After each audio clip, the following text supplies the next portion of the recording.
Tejashwi ji Japan जाएं या Antarctica चले जाएं, उनकी जो अपनी समझ है, अगर बिहार के लिए जापान से लाकर कुछ करा पाए तो बहुत अच्छी बात है।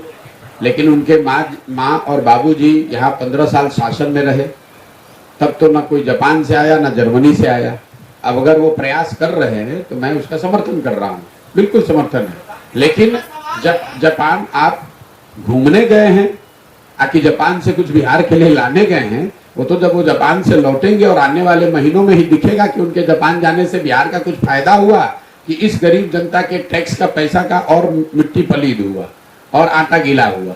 जो लोग यहाँ 2 लोग चलाते रहे, लालू नीतीश, इनकी राजनीति तो आप जानते ही हैं। इनका पूरा फोकस ये है भाई समाज को बांटो, सबको गरीब रखो, सबको अनपढ़ रखो, सबको मजदूर रखो और सबको समाजवाद और समतामूलक बात करके सामाजिक न्याय के नाम पर सबको बेवकूफ बनाकर वोट लेते रहिए।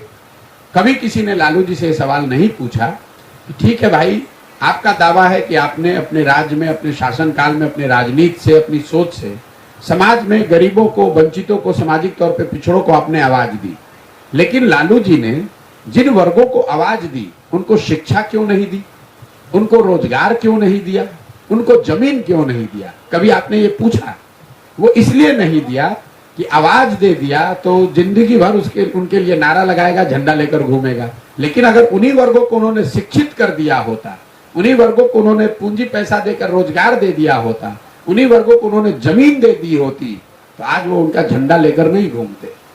तो ये राजनीति है यहाँ पर, जिसके तहत पूरे बिहार को अनपढ़ और मजदूर बना दिया गया, ताकि आपको अगर 400 रुपया पेंशन भी मिल रहा है तो आपके लिए नेता माई बाप है।